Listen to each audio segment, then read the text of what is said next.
Welcome to the Nitpicking Nerds in our series ranking every commander. This time we're ranking all the commanders from D&D Adventures in the Forgotten Realms.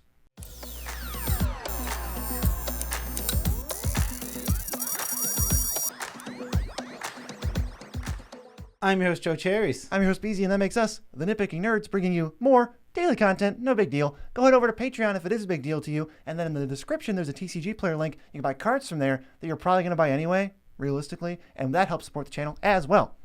So, hopping right into this video, we are taking all the commanders from D&D Adventures in the Forgotten Realm, the newest set for Magic the Gathering, and plugging them in with every other commander that's ever been printed. So we have a sheet just filled with these, and we're going to show you where they rank, what they're above, what they're below, and all of that good stuff. But the rankings are based on 5 things. And Beezy, what are those 5 things? 5 things because, you know, this isn't just a power ranking. This is what makes them a good commander. And there's 5 different areas of that as far as we're concerned. There's power, there's fun, there's artwork, that definitely matters. There's the coolness, the overall character, what they are, the lore, and then the uniqueness of how unique is this card. And then all 5 of those contribute to the score out of 50. Yes. So we're going to hop right into this because we have a lot. There's like 30 of them, I think. There's too many. Of these bad boys and girls to get to. So let's hop right into it with Barrowin of Clan Under. She comes in at 991. That's really bad. Right above Quende and right below Diachan. 2 white black for a 3/3 legendary creature dwarf cleric. When it enters the battlefield, venture into the dungeon. Whenever Barrowin of Clan Under attacks, return up to 1 target creature with mana value 3 or less from your graveyard to the battlefield if you've completed a dungeon. Now, a lot of these cards venture into the dungeon. So to mention right now, venturing into the dungeon is worth about a quarter of a card. Yeah. It's not much. It's barely anything. So that's not getting you much value at all. This is a 1 for power. Venturing into the dungeon is not that powerful in effect whatsoever. It's just 1 step in many to get a card back. It's not worth it. Plus, if you jump through the hoop of going through a dungeon, which is not easy in a game of Commander where there's not a lot of good cards that are going to let you go into the dungeon, you get a Sun Titan. This card stinks. This is a really bad commander, and it's not supposed to be a great commander. They all don't have to be. You know, the first couple of these, not great commander cards. They might be made for limited or whatever else, but regardless, we have to rank them for commander because they're legendary. So it has no power. There's nothing to really do with it. I think the fun level that you can have with this is so low, not just because of the parasitic venture the dungeon, but just because it doesn't have anything on it. And the art's fine. That's pretty much the only reason it has any points. Yeah, that is the only reason. And her little story is she has a little boyfriend dwarf and gets captured. It's really boring. It was nothing interesting. This was not a good story, and I was not interested. Yeah, we had to be very generous with how much time we put into reading all the stories. There's like a ton of lore on half these cards, and I don't know anything about Dungeons and Dragons. So we were trying to okay, let's dig in, see how cool these people are. Some of them still not cool though. That is possible. This one, not very cool whatsoever. No. All right, so we can move on to Zolto, Fire Giant Duke. He's ranked 951 overall, above Sigrid and below Aiden Oakenshield. 3 red for a 7/3 trample. When it's dealt damage, venture into the dungeon. That's it. He has a 2 for power, and it's only because he's a 7 power commander with trample. That's about where that's about what a 2 will get you. It can kill somebody in 3 hits. The dungeon text is so irrelevant. You're just not going to be able to do anything with this. Yeah, exactly. This character doesn't do very much whatsoever. Venturing in the dungeon, we already mentioned, the card's not going to be fun, and it's not going to be powerful if all it does is venture into the dungeon, because there's only 3 dungeons, and there's not a lot to choose on there. Some of the dungeons, they do some good things. You know, you can make a 4/4, you draw 3 cards and cast 1 for free. There's things to be gained. So each step into a dungeon is like a third or a quarter of a card, but then completing a dungeon, that's probably worth about 3 cards, but it's like 7 triggers to get there, or at least 4 for some of them. So it all amounts to just, you're not playing a ton of Magic, and that's what the fun category is really all about for you and your opponents, and there's none of that. So the art's fine. The story, you know, he wants to go to war. I think he sacrificed his family, not literally, but metaphorically, they died because he wanted to go to war. Okay, sure. I mean, and he plays with his dogs. Cool. That's where the 4 came from. He sounds really cool, and by cool, I mean not cool. Next, we have Hema, Pasha, Runeseeker. It comes in at 890 above Yorvo and below Zabaz. 1 white blue for a 2/3 legendary creature, human wizard. Room abilities of dungeons you own trigger an additional time. Uh-oh, this card gets a 0 for power. The first 0 we've given to a non-completely vanilla creature ever, I think. In years. At least in the first 0 we've given out, period, in years. Yeah, I mean, this card's power is nothing. It doesn't do anything. It doesn't do anything. Doubling the triggers on these is not good. And again, one of the issues becomes if you want to build this deck, all of a sudden you have a deck filled with D&D cards that are extremely mediocre to try and make your commander work. Not really worth it. Yeah, we know D&D's taking the place of a core set, so it's not supposed to be this busted, crazy commander set or a modern set. It's just supposed to be a normal standard set with like reasonably simple abilities. So I'm not expecting much, and this card gives you nothing. I think there is some fun to be had where now you can venture into dungeon quicker, but it just is not going to translate to power. That's for sure. Well, it doesn't venture any quicker. What it does is if you get a treasure, you get 2 treasures. I guess venture with more reward is what I meant to say. Yes, you do get more rewards in the dungeons, but it's not good. This isn't good. You get an extra fourth of a card every time. Oh no! And you're in 2 colors. No, thank you. Yeah, this card is, I think, just poo-poo butter. Yeah, it's a nothing. She likes to seek through ruins. I couldn't find almost any lore on this, so moving on. Yeah. So next we have Varus, Silvery Moon Ranger, right above Munda, right below Marilyn of the Morn Song at 868. 1 green for a 3/3 legendary creature, human, elf, ranger, reach, ward 1. Whenever you cast a creature or planeswalker spell, venture into the dungeon. Whenever you complete a dungeon, create a 2/2 wolf creature. Well, this is the easiest we have so far for venturing because you can cast a lot of creatures, but again, the rewards aren't there. We have cards that say like 4 mana, draw a card whenever you cast a creature. Drawing a card is about 4 times more powerful than 1 venture. Yeah, and especially, if you venture 7 times and you get your sweet reward, I can draw 7 cards, and then I just drew 7 cards, and I'm probably going to win. You can do things with this. There's loops you can set up to infinitely venture and get, the win that way, but it's impossible. This is a 2, pretty easy. A 2/2 is not enough of a reward to venture this much. This thing can die. The ward 1 is flavor text. There's fun things, just like the last vanilla creature we had. And I think the art's pretty good. The lore, I think there was nothing. I think there was literally nothing. No, and there was no, Silvery Moon, that's nothing. I was trying to look for something in the name or the art. This is not a cool card because it doesn't do anything. It makes a wolf. Who cares? Yeah, and the venture cards, they're going to have some uniqueness. I know that they could have 10s because there's no venture in the dungeon, but we grade uniqueness as it's relevant. So if a card says some kind of ability like that, it's the only card in history with that one ability, but that ability sucks, the uniqueness is going to be like a 1 or a 2 because it doesn't matter. Yeah, like at the beginning of your upkeep, the 3rd time after activating this ability, gain 1 life. That's gonna get a 0 still. But that's the only card. Yeah, it doesn't. It might be the only card in existence with it, but that's a terrible ability. Exactly. Next is trelasara, moondancer. She's ranked at 844, above Stonebrow and below Firesong and Sunspeaker. Hold me closer, moondancer. Green-white for a 2/2. Whenever you gain life, put a +1/+1 counter on her and scry 1. We are still in the virtual vanilla town with these. It's a Johnny's Pride Mate plus because you get to scry, which is worth some number of card advantages over the course of the game. It's a cheap card. It's just doesn't do anything. Yeah, this card doesn't do a whole lot. I think a Johnny's Pride Mate is an unplayable card in Commander. So I think that if you add scry onto it, it is an unplayable card in Commander. Right. This is your Commander, which does change some things. A little bit. There's probably some deck to be made here. At least it doesn't venture or anything. It's a card with tons of support. And I think there's not a lot of green life gain commanders, so maybe this will see something from that. And green can give it trample. Still has a 2 for power. And in terms of her lore, she's basically kind and gentle and worships, I think it's called Tree. Something like that. I probably nailed it. What is that? It's a tree god thing. Cool. I guess 4 for coolness. Some of these commanders are cool. Yeah, we're gonna get there. Yeah, but for uniqueness, this is a Johnny's Pride Me in the command zone. Life gain commanders exist all over the place. This isn't really that crazy. Next we have Nadar, selfless paladin, above Dosen, below Ink Eyes at 829. 2 and a white for a 3/3 legendary creature, Dragon Knight. Vigilance. Whenever an Nadir selfless paladin enters the battlefield or attacks, venture into the dungeon. Other creatures you control get +1/+1 as long as you've completed a dungeon.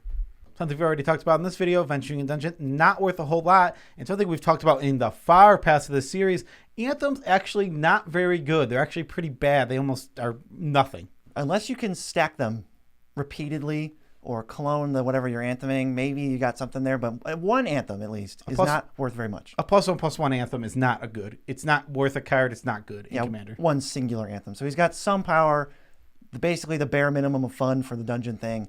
Art's fine.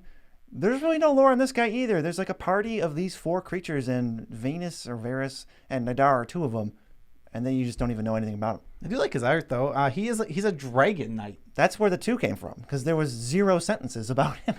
But yeah, so 1 point for dragon, 1 point for knight. Those are like competing things. Knights kill dragons. Goes right in that the partners from Battle Bond that give knights and dragons stuff. Yeah, the knights give him the thing.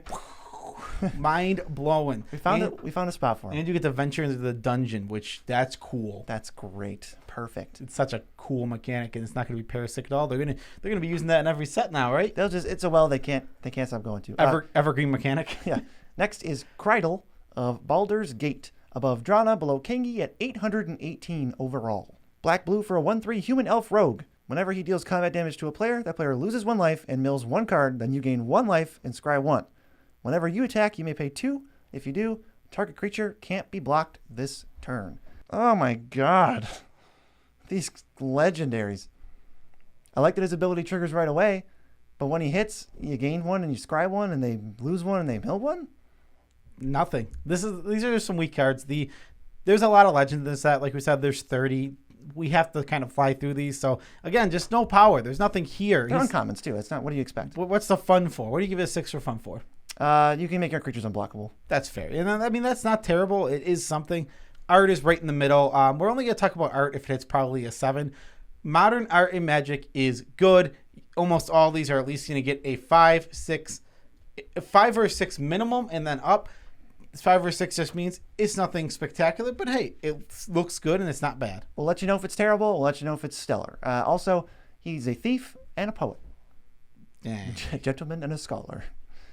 So cool. Who's next? He steals the quill and then writes something. Which part makes him a gentleman? They just said it for no reason. Oh, okay. Yeah. It didn't apply. It didn't apply. No. I didn't know it didn't apply. I said and that's that sentence has and in it too. Oh, okay. Next we have Kalane, reclusive painter, above Evra and below Wart, Boggart Ante. A black and a red for a 1/2 legendary creature, human elf bard. When it enters the battlefield, create a treasure token. Other creatures you control enter the battlefield with an additional +1/+1 counter on them for each mana from a treasure spent to cast them. Let me do some math. So the first ability plus the second ability adds up to a blank magic card. It's a 1. Your creatures can sometimes get bigger, and it ramps it itself. Kind of ramps you once into a bigger thing. The only really thing I wanted to talk about for this one was the lore. I thought it was pretty cool. She was in love with this guy, and you're already... Oh, yawning. It's so exciting. She was in love with this guy, and he kind of dumped her, and then he was a jerk about it.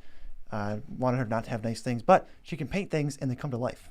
She paints monsters, and they can, like, animate them. I thought that was pretty sweet. That's a really cool ability, yeah. I like that, too. But Art's good? Yep. Sure. We can just move right on. To Brunor Battlehammer, right above Dejiru, below Rada Erdekeld at 794. 2 red-white for a legendary creature, Dwarf Warrior, 5/3. Each creature you control gets +2/+0 for each equipment attached to it. You may pay 0 rather than pay the equip cost of the first equipment ability you activate each turn. This guy's okay, but again, it's just not very powerful. Cheating 1 equip cost is decent. There are some equipments where this will be like, hey, that was actually pretty good. But you got to build your whole deck to do this. And I think one of the big issues with a thing like this is just dip in the Sir Gwyn where you can actually go crazy with it. This one's like, oh, I put all these big equipments in. It's like, and I cheat 1, and then the other 4 that got detached are sitting there doing nothing, and I have to pay like 7 because that's what my deck does. Doesn't it kind of want you to go wide and have multiple creatures equipped, but it only supports equipping 1 per turn? Yeah. I don't know. It's just not that crazy. I think the amount of fun you can have with this is actually kind of low. I just don't think it's that great of an equipment type deck. You have to make all these creatures, and then after making all these creatures, you have to equip them all up. The best thing I could think to do with this is all living weapons, because they come pre-equipped, and so every time you play a new weapon, you get it, and they'll have an extra buff. But the buff is only to attackers, only to people that are equipped. It's fine. This card isn't the worst thing in the world, but I don't think it's very interesting at all. He's a really nice guy who hides behind his brawny nature. He's like, ooh, big, strong, barbarian type guy, but he's really kind on the inside. He has a real soft spot for his daughter. A lot of lore on this one. He's done a lot of quests and whatnot, right? Yeah, there was a bunch of lore for this one. I read a couple different things, but he's not terrible. But I was not interested. I give him a 6 out of respect for. He had a lot of lore, and he's a big D&D character. Exactly. Next is Shesra, Death's Whisper, above Rada and below Arcanus at 792. When she enters the battlefield, target creature blocks this turn if able. At the beginning of your end step, if a creature died this turn, you may pay 2 life. If you do, draw a card. Another uncommon legend, another 2 for power. I don't feel that bad about it. You have to have death touchers. They have to attack. Your guy has to block. Damage has to be dealt. Then you get a 1-for-1, unless it was a token, in which case there's more work to be done. And then you can pay 2 life to draw a card. Just hoops. So many hoops. Exactly. Yeah, the problem is you just jump through a million hoops. One thing really notable about this card, though, very good art. It's really cool. She's got the skull. She's holding it like Hamlet style. Yeah, she's the Death's Whisper, but the only thing I could find about her on lore-wise was she potentially owns a boarding house. Also, I don't know, but have we never used this title in Magic before? Death's Whisper? It sounds like it's been done. I know Shield was the whispering one. Death's Wail, Death's Presence. I don't think we've done Death's Whisper yet. It sounds so generic that I assumed that we already had a Magic card with that name. Death's Caress, I think, is one. Sure. Yeah, I mean, and that's pretty much it for this card. Uniqueness, I don't know. It's green. The forcing blocks is unique. It wants you to do Death Touch. Green Morbid Lure. Morbid Lure. Meh. Next we have a rare Grazilix Ithalid Scholar at 753 above Ruxa, below Demon Lord Belzenlock. 1 blue for a 3/2 legendary creature, horror. Whenever a creature you control becomes blocked, you may return it to its owner's hand.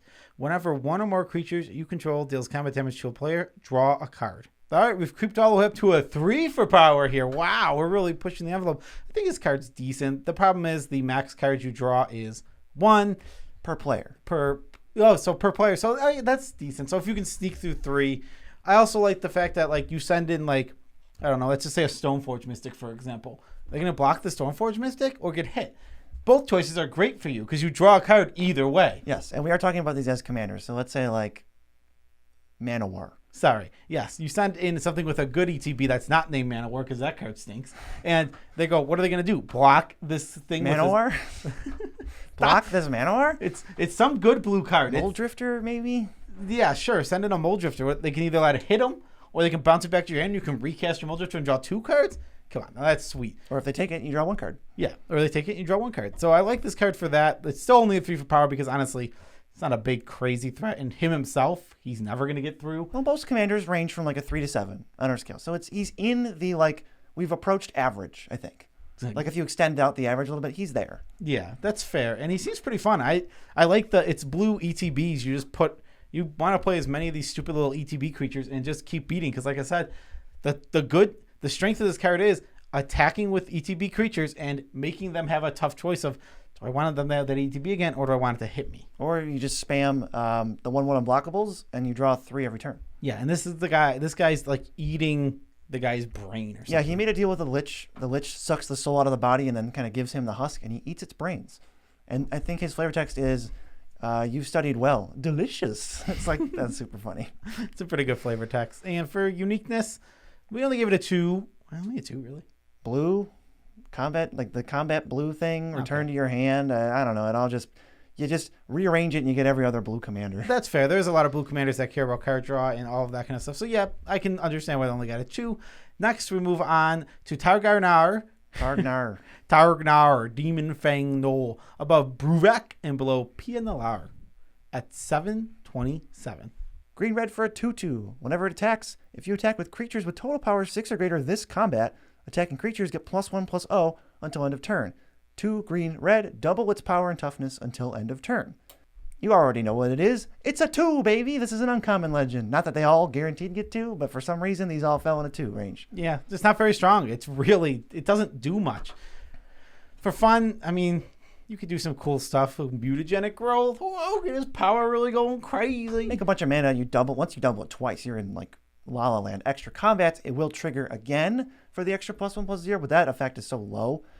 Maybe you want to throw like Rancor on it. This is a good Rancor creature. It is definitely a good Rancor creature. Great art. This thing is scary. He's got skulls on his arm, and he's like this big, giant, like, thing. I don't even know a what he noel.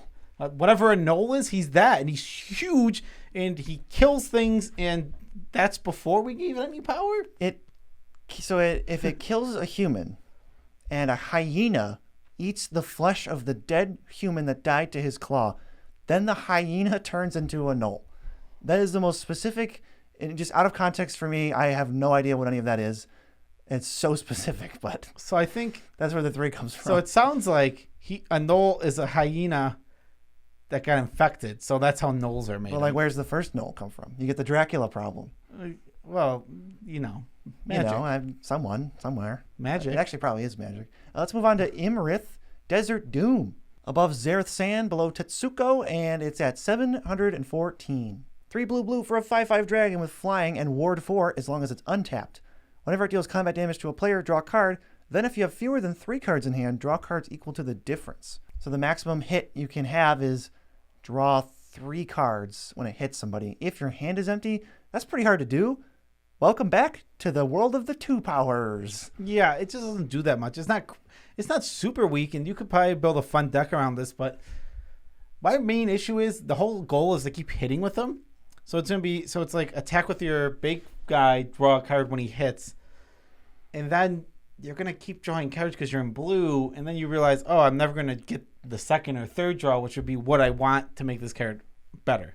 Yeah, maybe you want to have like discard outlets and like maybe madness cards or something. I don't really even know, but there's some potential for fun, so we gave it a little bit. I think the art's great. All of the mythic dragons have fantastic alternate arts. That's usually what gets them, like the 9 in this case. It's amazing. Yeah, the alternate art's obviously on screen. You can see it. It looks very good. Yes. I know. Like some of the other ones coming up, they look so good. Don't know a ton about this character, but they are manipulative, cunning, and prideful. Interesting traits for a dragon. Yep, super interesting. Not really. I mean, it's a dragon. It's a big dragon. It's cool, whatever. We're not talking about uniqueness because none of these cards are unique. Not yet. Mwah. Give us some unique cards. Going from top to bottom, it'll only get better. I know. We're gonna get there. I mean, worst to best. Literally the opposite of what I said. Yeah. So moving on, we have Ebon Death, Draco Lich, right above Tetsuka Umezawa Fugitive, and below Akiri Lineslinger at 712. 2 black for a legendary creature, zombie dragon. 5/2, flash, flying, Ebon Death, Draco Lich enters the battlefield tapped. You may cast Ebon Death, Draco Lich from your graveyard if a creature not named Ebon Death, Draco Lich died this turn. This card just doesn't do very much at all. Replaying it from your graveyard for its mana cost over and over again, that's not very powerful, and there's not really anything to do with it. There would be a cool thing to do with this if this card dipped into blue, but it doesn't, so we can't get the rooftop storm card to go infinite with it. So this card just stays at like this weird one where it's a 5/2 that's easy to keep on the battlefield. That's not that good. It won't have commander tax, but the card itself is worth so little. There's some fun things you can do with it. I mean, it's a recurring dragon. It's really cool. It's got a crazy awesome art. It's just like a skeleton dragon. It almost looks like it just looks great. I don't want to... It just looks great. For 4, this thing is what? An undead dragon, basically? It's an undead dragon, something about a cult. There's a bunch of... The stuff... I read it, and I think I fell asleep while I was reading it because I don't remember because it was so boring. Just a lot of words, but not a lot of cool things going on. Yeah, he looks cool, but that's what he's got going. He does look very cool. Something I meant to mention earlier, like way earlier, if we say there's no lore for something and you're like, hey, here it is, just link it to us, we'll read it, and then we'll change the rating and the sheet as necessary. Yeah, we're willing to change the lore on some of these, but you can't change Man Ebon Death guy. He was boring. Being a 1. Yeah, I'll put him back. I'll put him down lower on lore. I'll put him to a 2. All right. I swear I'll do it. Drizzed Do-Erden coming in at 651 above Grumgully and below. Oh, spoiler. 3 green-white for a 3/3 elf ranger with double strike. When it enters the battlefield, you create Gwenhuar, a legendary 4/1 cat with trample. Whenever a creature dies, if it had power greater than Drizzed's power, put a number of +1/+1 counters on Drizzed equal to the difference. Okay, Drizzed, I see you. You got a 3, buddy. If you sack a really big thing, Drizzed can get big, and he has double strike. Yeah, he's fine. He he's only power and toughness, so that's his main weakness. Is his whole shtick is being power and toughness. You want to put some swords on this. Another Rancor commander. Some protection, Rancor stuff. I mean, this card's not bad by any means, but it's not gonna do that crazy much overall. Not going to do that crazy much. Yeah, not going to do that much crazy stuff is what I meant to say, but I just mixed the words up. It's kind of fun. I like the idea of like sacrificing, like you can play the, what's the 1 mana 16, but you have to sack it. Basically. Oh, Phyrexian Dreadnought, the 12/12. Yeah, just. Then there's like Gulta is going to be automatically 7 cheaper because you made a 4/1 and a 3/3. Yeah, exactly. So this card is, you can get it big fast, and I think that could be really fun to do. Its art is okay. Why is he so far in the background? He's like not even the focus of the piece. It was just weird. When I look at this art, I think it's the cat that's the main character. Because that's what it looks like the main character of the art is. It's not. Surprise. It's actually the elf guy with 2 swords. There's actually, sadly, they use this character for, and like not to hate on the current artist who made this one. Because it looks okay. They did a promo art with the Planeswalker symbol in the background and this character with its cat, and I believe Magali did it. It looks so good. Oh, you done been upstaged by Magali. That art was stellar, and I wish I'd used that on the card, but obviously they don't really use the Planeswalker symbol. It was more of a promotional piece, but still. And what else we got? A little bit of lore from this guy. He's actually from like the underground and underground elves. He has good vision. His vision took a while to adjust when he came to the surface. Actually, that guy that we talked about earlier, the Battle Hammer guy. Yep. Brunor. His daughter helped him adjust, and she was super friendly and nice to him and helped him. All right. That's about all. That's what I got for him. All right, let's move on to Acerrarach, the archlich. He's above Drizzed, and he's at 650, and he's below Elsha. 2 and a black for a 5/5 legendary creature, zombie wizard. When he enters the battlefield, if you haven't completed Tomb of Annihilation, return Acerrarach the Archlich to its owner's hand and venture into the dungeon. Whenever Acerrarach the Archlich attacks, for each opponent you create a 2/2 black zombie token creature unless that player sacrifices a creature. We've absolutely gone over this. Venturing into the dungeon isn't worth doo-doo butts. He goes infinite with Rooftop Storm, except this is as commander, so it's mono black, so you can't play that card, which means it does nothing. This is a card I think is costed maybe for standard more, because the reason that the text is a little underwhelming is because it's a 3-mana 5/5. So you maybe completed the dungeon in standard, and you get a 3-mana 5/5 that then has positive effects. But for us, it's like, wait, I'm giving them a choice, and I get a 2/2? You have to complete a specific dungeon. Yeah. This card is just not very good. That dungeon makes you sacrifice stuff. That's the one that you got to pay some costs. Yeah, and I believe for the lore, he actually created that dungeon, and he's like an evil lich guy. He's got a lot of lore, and he's really cool. Feel free to read up because I'm not going to do him justice. He got a 10. But we did, in parentheses, to remind us of who he was, I put Riddler because he knows / feels he's always going to win. So he leaves clues behind for people to find so they can track him down and stuff. Also, that's just the reason he does that is because in D&D, when you're tracking him down, it makes it easier for you to track him down, but that's not the point. It's still cool. That's not actually why. That's not the motivation. What's our motivation? Right. It's like, oh man, why is Edgar Markov so powerful? It's like, to sell booster packs. It's like, well, that's not actually why. Yeah, and his art is pretty cool. He's this lich skull face dude. He's the Riddler. Moving on. Orcus, Prince of Undeath. This dude is ugly. He's at 628. He's above Kelsian, who's also ugly, and below Michonne. X2, black-red for a 5/3 demon with Flample. When he enters the battlefield, choose one. Each other creature gets -X until end of turn, and you lose X life, or return up to X target creature cards with total mana value X or less from your graveyard to the battlefield. They gain haste until end of turn. No one has ever been more mana hungry than this card. You're never going to be able to cast this for enough to have it matter. And the tax just makes it even worse. It's so hard to get a reasonable trigger off this. Yeah, I agree. This card, -3/-3 is 7 mana. Yikes, that is not good. -4, 8. I'll tell you this, the prices aren't going to get better if I keep making the numbers higher. No, and you get to reanimate creatures total cost 4 or less for 8 mana. This card's not good. This No. card is very clearly made for other formats because Commander does not want this at all. He's kind of fun. He's like a board wiper. He's a reanimator, but he's still whatever. I mean, this card is whatever is such a good word for him. He's a really ugly demon dude with like he's got a very dad bod. Yeah, you know what I'm thinking of? This has nothing to do with his grade because it can't take it into account. But in Rakdos, Lord of Riots, you can get the cost of X down. That's where you can actually get it way down. Yeah, but that doesn't have anything to do with this because we're talking about him as Commander. I'm just saying. As you said, give me some of that sweet lore. I guess you could put Rakdos in your 99, and then it does matter. Okay. So that's one way to have it. So the lore, I have a quote, and that's all I wrote down. I think this pretty much sums it up. I will be the last creature when I am done. The cosmos will then be perfect, free of the braying abominations that are all other living things. He's a jerk. He's a big jerk. I mean, he thinks every other living thing is a braying abomination. He just wants him. He just wants it to be him. He's ugly, though. He's also an abomination. Yep. For uniqueness, this guy is... the problem is his relevance. The card is pretty dang unique, and if this was an actual powerful effect, we'd be all over this for a 10.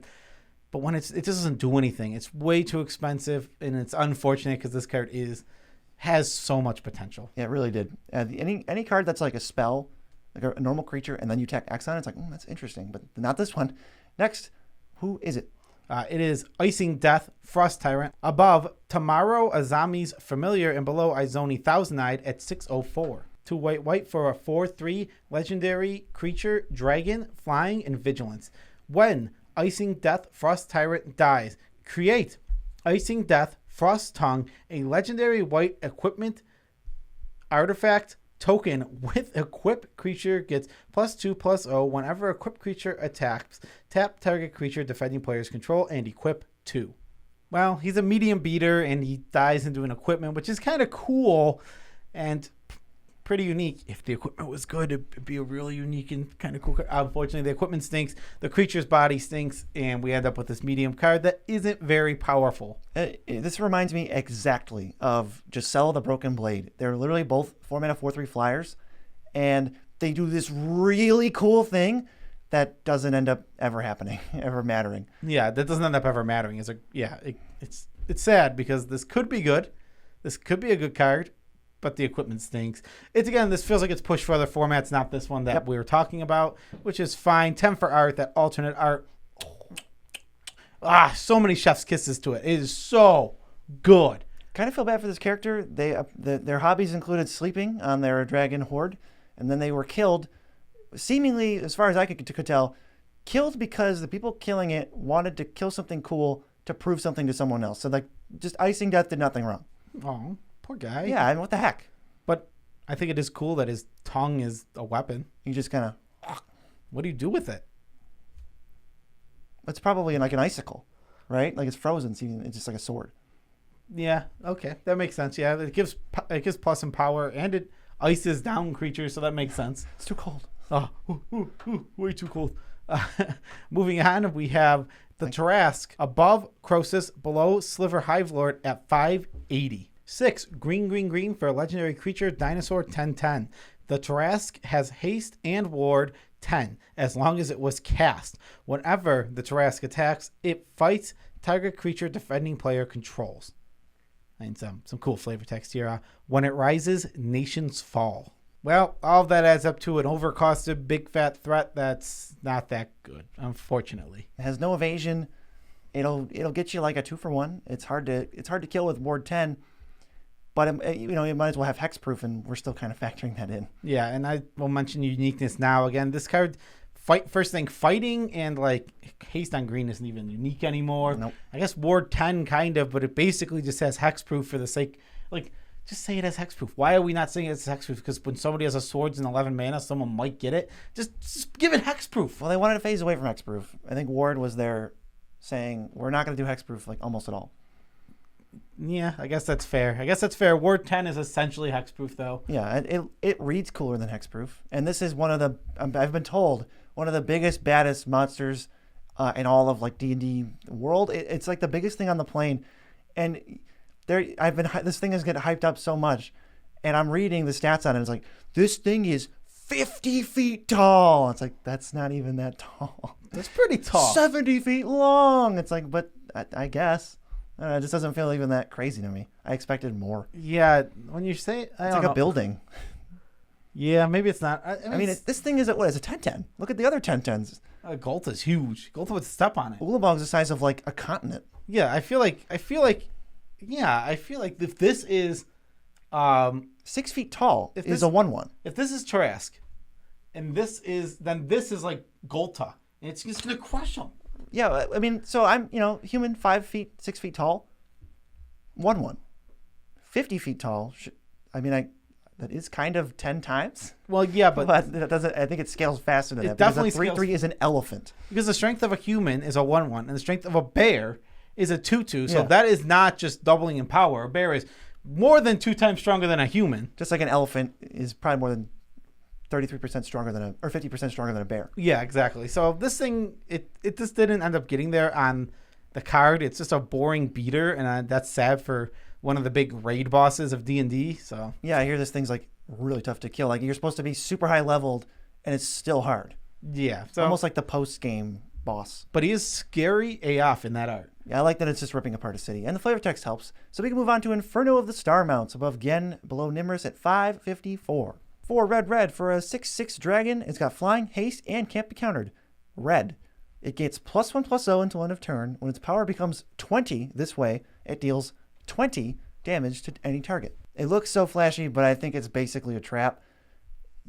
It's already at 20/20.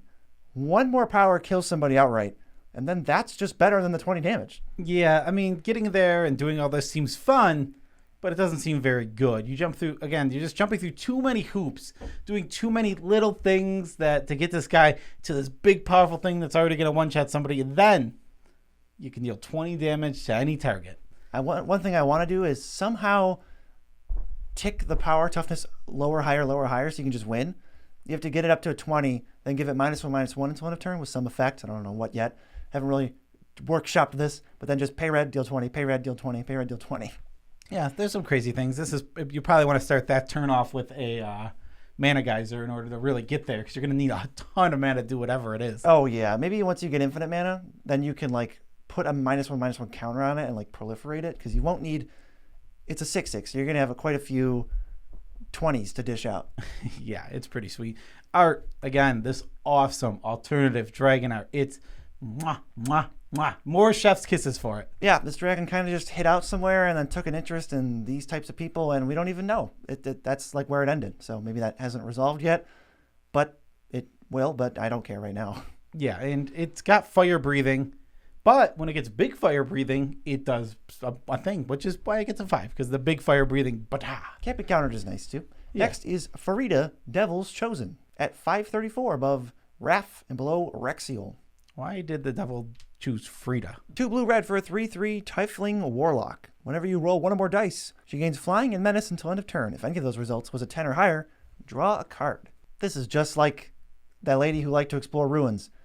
The payoff's there, but how are you going to get there? I mean, I know we complain a little bit about, the payoff is on the enabler, and yeah, that makes it a good magic card. But this is just so far removed from that. It's like the opposite. It's like there's just nothing to work with. There might be a good card here in 6-7 years Yeah. if we keep exploring with the D20 mechanic eventually. I'm not saying they should or shouldn't. Just simply if they keep doing it and we keep rolling dice, then hey, maybe there's a good card here. Because this card honestly is a great payoff for continuing to roll dice. It doesn't exist, and that's where the power isn't. No support. Just straight up no support. It is fun to try to do that. You tutor up your 7 actual cards that roll dice, maybe. The art, it's totally fine. She was chosen by a demon, kind of like accidentally got into a contract and then was like, didn't feel like getting out of it. She didn't feel like it? She was too lazy? Kind of feel like it seemed like she had the choice and then chose not to get out of the contract. Weird. I have no sympathy. Yeah, but this is an A for uniqueness. Like I said, the effect is actually good. The support is not there. It's all about the support, and I think this card is an extremely unique card that has a very high ceiling. And it's like every other die you roll, you draw a card. Yeah, which is great. I mean, it's more than that. It's even better because a 10 or higher is easier because it's 1 through 9, and then you get 11 things for the so slightly more than 1 in every 2. Yeah, which is great. Next we have Gretchen Titchwillow above Yeva, Nature's Herald, and below Massacre Girl at 495. Green blue for an 0/4 legendary creature, halfling druid. 2 green, blue, draw a card. You may put a land from your hand onto the battlefield. Now, I know what you're thinking immediately. This is Thracios. Why is it only a 5 for power? Thracios is a 10 for power. The main reason is partner is a huge thing on Thracios. And on top of the partner ability allowing you to go into any colors, he is colorless. He's a payoff for all. There's 1,001 ways to make colorless tons of mana. There's not as many ways to go crazy with this. This card is good. It's very strong, and a 5 is a good grade for it. But you're stuck in blue-green, and ultimately it's a little slow. Yeah, so what's kind of annoying about this card is that every other uncommon legend sucks. They're like way below, and this one is the best commander we've seen so far. Yeah. It's like, what? Why is it just Growth Spiral for 4 mana? Can we stop putting Growth Spiral on things? Apparently not. I think Thracios has quite a few edges, like you said. It's got partner, so it's already a +1 because you get the strength of the other card plus then the colors of the other card. So there's another +1. It's colorless. There's another benefit, and it's scry 1, so you dig deeper if you need something, which is another benefit. This does have the Growth Spiral, so you could get the card and the land, but it's harder when you need something to find it. Yeah, I think one of the big reasons for Thracios is he pays off everything. Is this card bad? No, Gretchen's great. She's really good. It's a very good Magic card, and ultimately, I think that this is a 7 for uniqueness because this and Thracios. What else really does this? Just Growth Spirals. It's probably a better exercise to just stop comparing them and That's just fair. look at this like its own thing. Like, this is a good Magic card. I think you can really just kind of play this draw-go game, get a ton of lands in play, and then just do whatever you want. You can only reduce the cost with Training Grounds once, though, because it's blue-green.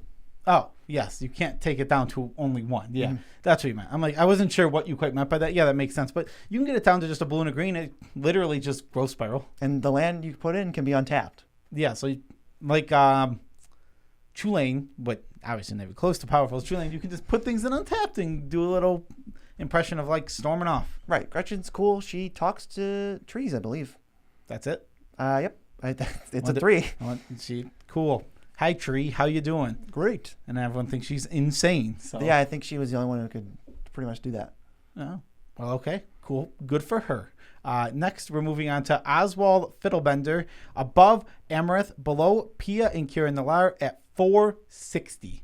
1 on the white for a 2/2 legendary creature, Gnome Artificer. Pay a white, tap, sacrifice an artifact, search your library for an artifact card with mana value equal to 1 plus the sacrificed artifact's mana value. Put it onto the battlefield and then shuffle. Activate only as a sorcery. All right, I see this guy. He's doing a little birthing pod impression, but for artifacts. Yeah, he has to do it after you untap, and it's a 2/2 creature, so it's more killable. You can't do it right away, but he's your commander, so he costs 2, and then you're going to be able to play him for 4 and 6 pretty easy. It's just a nice toolbox card. You can even assemble some combos with this. Yeah, one of his biggest weaknesses on this actual card is the mana value has to be exactly 1 above, so you can only go up on the chain. You can never, say you have an 8-drop, you can't sack that 8-drop to get your 7-drop. Right. You have to go to a 9-drop in that case, but not that there's gonna be a problem. You're gonna build your deck around this wording so that it won't be an issue for you at all, but it is a weakness of the card. Yeah, so just think about, as long as you got everything on 1, 2, 3, 4, 5, a few 6s, 2 7s, and an 8, you're good. Yeah, you should be fine. And this card's extremely unique. There's nothing like the birthing pod wording is on a bunch of things. Doing it for artifacts, that's not out there. You can just chain up like your, not a soul ring, but like you could turn your Wayfarer's Bauble into a mana rock or into something else you need. Yeah, trade a mana rock in for just a creature. Just throw a Solemn Simulacrum in play. This is a nice, good way in mono white to get some card advantage. You can take advantage of all those Lorehold cards that get stuff back too, and really put something together. And this goes to 99s too. His flavor text, he's basically just a handyman. That's about it. And Fiddlebender definitely gave him a point for coolness. It is a cool name, though. I don't know. What does it mean to bend a fiddle? Like, yeah, just imagine. All right. Wow. Look at that guy. That guy's really, he's really going. He's some kind of handyman? He does look really cool. He's like on a mast of a ship, right? That's right. What he looks like. He's doing work. He's looking cool. Next is Xanathar Guild Kingpin above Killian and below Piru at 411. 4 blue-black for a 5/6 Beholder. At the beginning of your upkeep, choose target opponent. Until end of turn, that player can't cast spells. You may look at the top card of their library anytime. You may play the top card of their library, and you may spend mana as though were any color to cast spells this way. It's like a fixed send triplets for one person, and you bolas the Citadel of them, except you have to pay for the spell. It's so cool, but it's so underwhelming. There's just no way to manipulate the top of other players' libraries, and that's where the trouble comes in. Sure, once in a while you can You can mill them, or you can have each player draw a card. But this is already 6 mana, and then you have to untap with it. So how are you doing all that? Yeah, I mean, I think this card's really cool. I love playing with the top, not the top card. I love playing with other players' cards. So like, it ain't for cool or for fun is obviously there. I literally think playing with other players' cards is one of the most fun things. The only lame card like that is send triplets, and that's because you play them out of their hand and they don't get to do anything while you do it. That card's lame. This does stop them from doing things. Maybe you just use the protection to stop somebody from casting a spell. This is this dude. I don't know. I think he's a guy. Beholders look hilarious, by the way. He runs some kind of like slave, Is he driving slave ownership type organization, and then he kind of fades into the background, lets the organization operate itself, and then he just kind of does his own thing. okay? Tell me based on that art that he's not Jabba the Hutt. Oh, maybe he's Jabba the Hutt. He's Jabba the Hutt. He's definitely Jabba the Hutt. Also, he's got male slaves that are all sexy looking. Did you notice that? No. Take a look at the art because I want to hear your comment.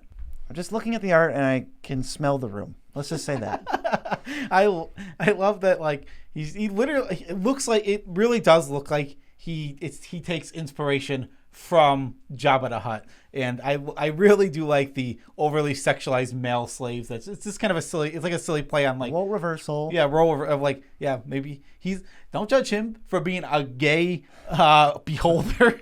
we don't judge him. I don't know what beholders are working with, but we can just move on to Minsk. Beloved Ranger, above Subira and below Stitcher Giralf at 385. We're starting to get actually high on the list. Red, green, white for a 3/3 human ranger. When he enters the battlefield, you create Boo, a legendary 1/1 red hamster token with trample and haste. X: until end of turn, target creature you control has base power and toughness XX and becomes a giant in addition to its other types. Activate only as a sorcery. I mean, what do you want me to say? Even the mythic rares are 2s in this set. It doesn't amount to much. You have a sorcery speed sack outlet if you want to kill Boo. You can make him a 0/0 giant. You can kill any of your creatures. I guess he is just a source. I guess he is a sack outlet. A sorcery speed one. That's really weird. Yeah, he's fine. I mean, he's not very powerful. I mean, making your creatures big and they can see it coming, just not that good. Now, if this was instant speed and you can just swing with your team, now that's a powerful magic card that you can really do something with. Unfortunately, he doesn't do that. This is fun. You just make big, stupid creatures. Art, awesome. I mean, oh my, he's got a little hamster. Boo is so cute on the card, and then it's actually not that cute on the token. This card is so awesome. I love his lore. His lore and personality are amazing. He's like really nice, but he's dumb. He's not intelligent. He thinks Boo is a miniature, gigantic space hamster, but nobody else believes him. Is he correct though? Well, in the one quest, Boo accidentally ate some growth potion and then became like huge, which is funny, but I think he's actually not a space hamster. I wish he was. I think that'd be better. He's just right. Like even if Minsk is a complete idiot. Yeah. If he's just right about his giant space hamster, like okay. Also, I love the term a mini giant space hamster. Miniature giant space hamster. So he's just a small version of a giant space hamster, which is just a hamster. Right. I don't know. Minsk is great. I love the buddy duo thing they got going on, and Boo is like the cutest name for a hamster. Oh my god. I couldn't play D&D and this character be around because if his hamster died, I'd cry. It'd be so sad. I'd lose it. It'd be the saddest thing to ever happen. Ever. Up next is Old Gnawbone, right above Geshath, Sun's Avatar, and below Alran, God of the Cosmos, at 257. 5 green for a 7/7 legendary creature, Dragon. It has flying. Whenever a creature you control deals combat damage to a player, create that many treasure tokens. That's a lot of treasure tokens. Is this our missing piece to the broken treasure cycle? My brain says no, but my heart says I want it to be. Either way, this is a pretty strong card. If you can assemble multiple combats somehow, you're going to smash people for billions of damage. So much mana on your second main phase, it's going to be crazy. This would be, so I think this is the effect that we want on our broken green Treasure Maker. But I think it's overcosted. If you put this on a 3/4 mana enchantment instead of putting it on a 7 mana creature, all of a sudden, baby, is this a great magic card?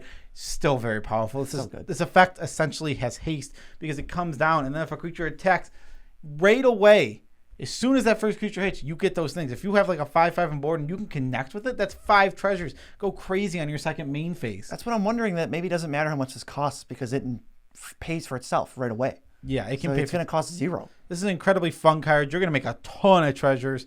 I mean, it is overcosted and it's going to die. People are going to, after you pull this trick off once or twice, people are going to leave up removal for It's your commander. They can see it. They can definitely see it coming from a mile away. But I do think this card is very powerful. We can keep saying this. Those alternate arts, just Yes. chef's kiss all day to those arts. Give me some lore. It's really specific and really weird. And it's so weird that I wanted to make sure I had the right character. She's really fascinated with successful women and female humanoids. And her goal that she wanted to do was to take the place in like the hustle and bustle of the city just as a normal human woman. What? That is very So specific. That's very specific. It's kind of cool, but it's just very, like you said, specific. Like I want to become A successful female humanoid. a successful female humanoid, not even a human. So like a female like elf or whatever. Yeah. She just wants to go and become a businesswoman and like become the CEO of some big company. She wants to go where the people are. I mean, but you can't because she's a big dragon. And she's got who's-its and what's-its and whatever else. Is that what dragons have? Who's its and what's its? Galore.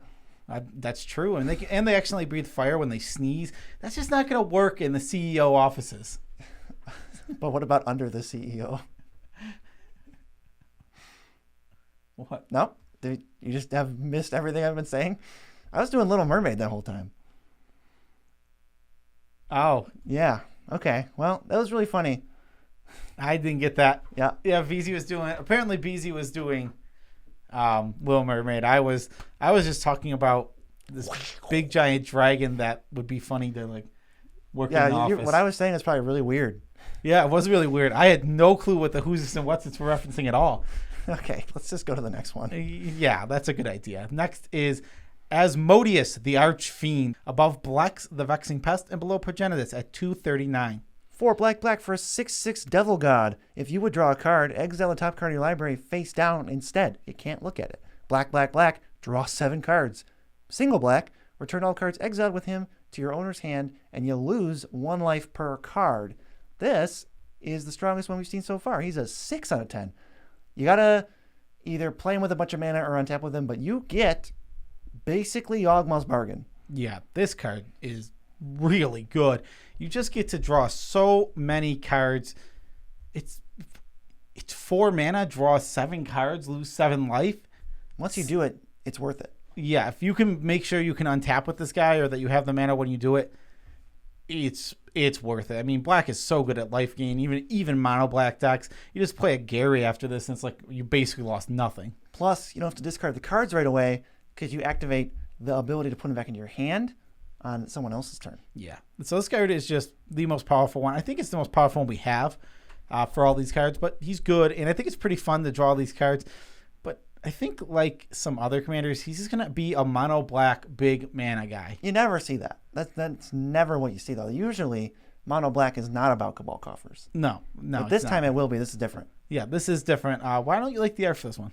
Because he looks like a man who's cosplaying as Asmodius. Yes. Oh, I said that too. I forgot what this art was. I thought you were allowing me a softball. No, he literally. That's what he looks like. Yeah, he doesn't look like he's anything. He literally looks like a cosplayer of the character. But he's a devil god. Shouldn't that look a little different? Shouldn't he be way more scarier and like I imagine like someone who's like so powerful and like maybe he could just be Lucifer from the hit TV show. Lucifer. Yeah, you could be that guy.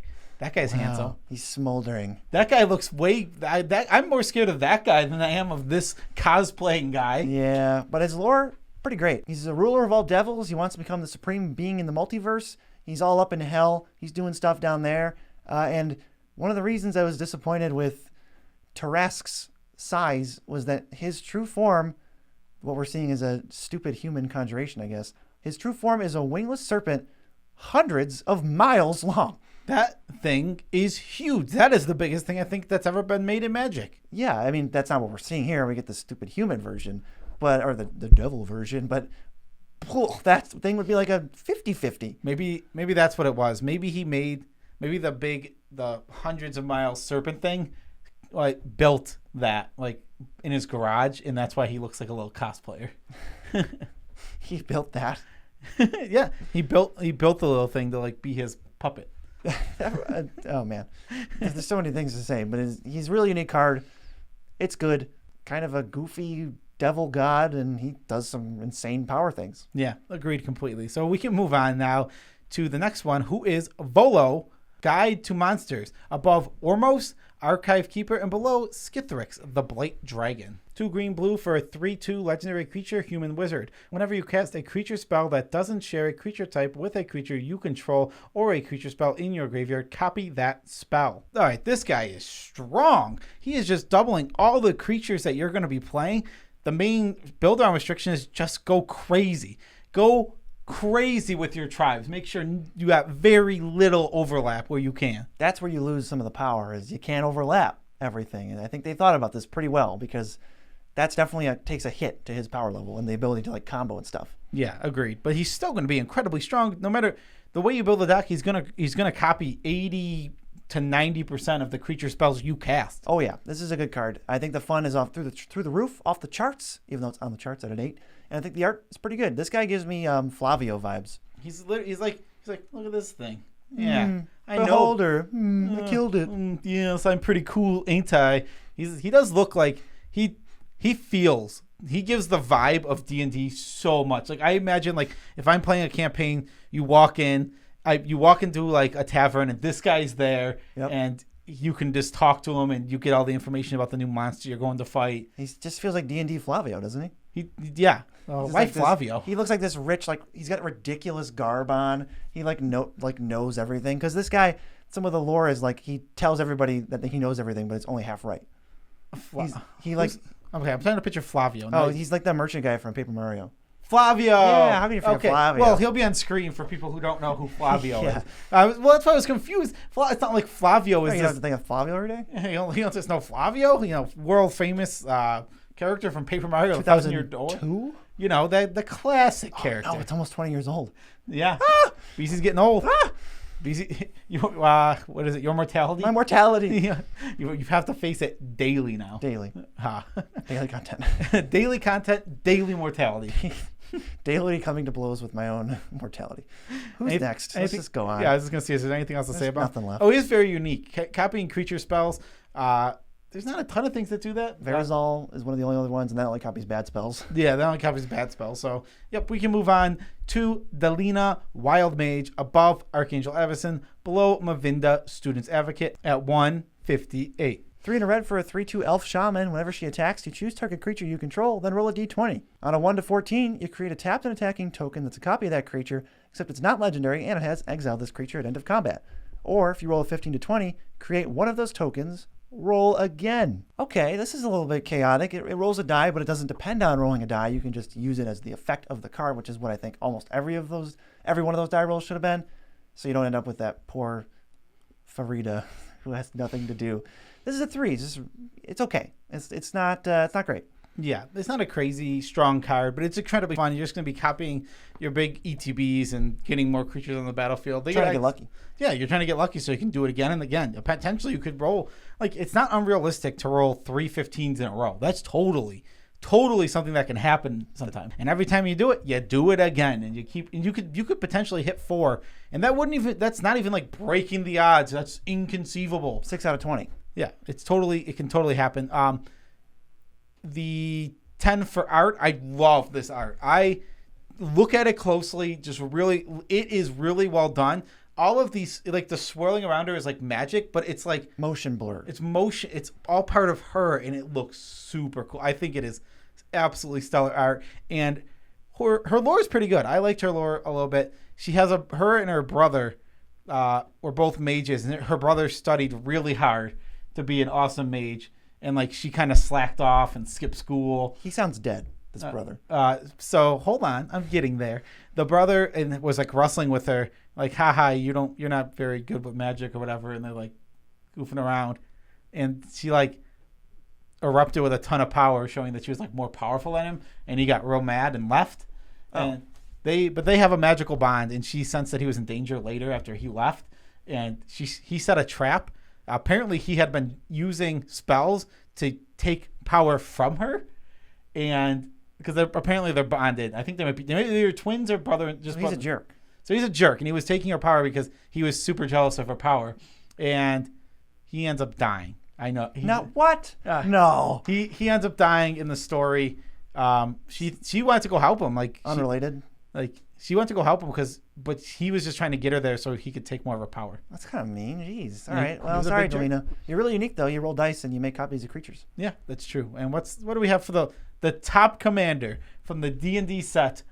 Forgot Realms. Something about Forgotten Realms. You forgot that it was called Forgotten Realms. It's Tiamat, whatever you want to call it.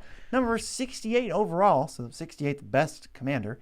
Above Obeka and below Erebos, God of the Dead. 2 white, blue, black, red, green for a 7/7 dragon god with flying. When it enters the battlefield, if you cast it, search your library for up to 5 dragon cards not named Tiamat that each have different names. Reveal them, put them into your hand, then shuffle. Okay, a lot going on here. Kind of expensive. Once you resolve it, you don't care what happens because you demonic tutor 5 times. That's the power. It's really hard to cast the second time. You don't even need to cast it the second. You just get 5 haymakers for this card. Yeah, one of the main issues that this card's going to suffer from is that it's going to get countered a lot. Well, it's a target for counter, but dice removal doesn't make it worse. It doesn't make it worse. No. I'm not saying it makes it worse. I'm saying this is a big, giant spell that people are going to hold counters up for. And I'm not saying that the card's bad or anything, but it's just beware if your friends hold if your mono blue player, your friend is holding up 3 mana, it's probably for Tiamat. Yeah, because this is a super swingy effect. It's a house. You cannot 1-for-1 this. That's not going to happen once it's out. No, not at all. And it's a 10 for fun. I mean, you just get to play a bunch of dragons. I'm worried, and we give it a 10 for fun for now. I'm worried that there's a potential for samey games. If every time this gets cast, I mean, if there's 30 dragons in your deck, there's really 8 targets that you're going to get most of the time. Your best dragons. They're all the same. Okay, I just saw this right now, but there's a terrible bulk rare from Rivals of Ixalan that exiles a creature, and then the controller of the creature can cast it for free. That's so good with this. Okay. Yeah, that is fair. I mean, you could also... Even suspend's decent with this. Put it away for 2 turns. It'll come back in 2 turns. Oh, the card suspend. Yeah. Yeah, it's just tell your own thing. Yeah, suspend it for 2 turns, and then it's back, and I get 5 more big old dragons. All right, there's some cool stuff here. There's definitely some stuff you can do. What is the art? What do you like about this? It's got 5 heads. Each one represents one of the different dragon colors, which apparently aligns perfectly with magic colors, and it's probably intentional. But I did not know that.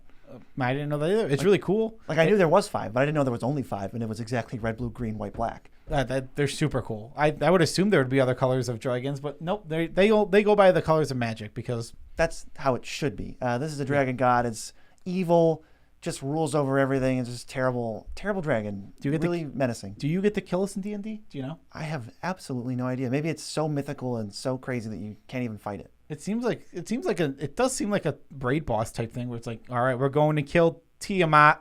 Good luck. Oh, this thing seems ridiculous. It does seem really hard to kill. And a 5 for uniqueness. There's a lot of these dragon commanders, and there's some dragon commanders that tutor. 1 point for each tutor.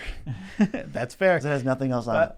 But that is the video. Oh, we did it. And that is all of the commanders from D&D Adventures in the Forgotten Realm. The name is too long. D&D AFR from now on, I think. Special shout-outs to all our patrons on our Patreon. We love you as much as we can without making you uncomfortable. I haven't done this shout-out in so long, I don't even know why I'm doing it right now. You support the channel. You're amazing, and we can't do it without you. Yeah, we love you all as much as we can without I said that. making you uncomfortable. Yeah, you're supposed to do a TCG but player. I say it better. You say it second? You're supposed to do a TCG player. I say it first almost. I invented it. This time not. But if you are looking for another way to support us, but you don't want to give us dollar bills directly, you can go to TCG Player and spend your dollar bills on the magic cards you were going to buy anyway. Click on the link. Once you go through that link, buy any of the cards you want. Check out. We will get a kickback on the order, and we will say thank you to everyone who's ever used that link and is going to use it in the future. And if you're looking to hang out with us or other fans of the channel or a place to play pickup commander games, we got all that in our Discord, so come check it out. And now we got to do a tidbit. And it is your turn. Oh, no, I just did the Snapchat tidbit. How can it be my turn? No, I did No. You did the Snapchat tidbit for Monday's video, and I did we talked about Loki. Oh, yeah. I already pushed this on you. Man, this is tough. I think. We were gonna do another Snapchat one because I said it was gonna be a series. I don't remember what we're gonna do. This entry in the Snapchat etiquette series is: do not ghost people. Just don't Ghost anyone on anything. Just say you're not interested. Say I don't have time to talk right now. I'm going out of town. I don't like you. Like, I don't like you is better than nothing, honestly. Like, so I think one of the big things, and the reason I don't, so there is an uncomfortability with telling somebody that you don't. Rejection. They're like rejecting somebody or telling somebody you're not interested in them, that you're no longer interested, you weren't interested in the first place, so you might have just been like, you might have been on the dating app and just been like, I was drunk. Oh, yeah, or whatever. None of it, like, whatever the reason is, there's a lot of uncomfortability there. But what stinks is what you end up doing is by putting it off on yourself, you go like, I'm not going to do it. You end up making this other person feel bad. Right, where are they? Oh, like, what? Am I not good enough? What's happening? What's going on? I don't know what anyone's thinking. And they just stew and they feel bad. That's not worth it. It's better to, like, they're going to feel bad either way. Rip off the Band-Aid. It's literally a Band-Aid. Don't leave your Band-Aid on. It'll get infected. And I'm not judging anybody. I understand. Like, everybody's different, and we all handle social pressures and anxieties and the anxiety that can be put on us from social pressures differently. But if you can, and it's within your, and it's not going to mentally hurt you. It's difficult for me to see how, because it's you're actively hurting someone else, so it kind of like takes precedent a little bit, I think. But like they don't see that, so it's really hard to explain. This is a big tidbit. This is a video. This is another video. This is some heavy stuff. They don't see the pain they're causing when they leave unread, but they have to act when they tell you they're not interested. They actively know it. So it's like there is a difference. And I understand that some people, and this, don't just use this as your excuse to be a jerk and ghost, aren't mentally equipped to like deal with that. We're talking like 0.5% of people, so it's probably not you. But it could be you, and I understand that. I'm not judging anyone who does leave people on red. But come on. Not cool. Bare minimum, I will say to everyone's face who has ever left anyone on red, not cool. Not cool. Peace out, Trap Scout.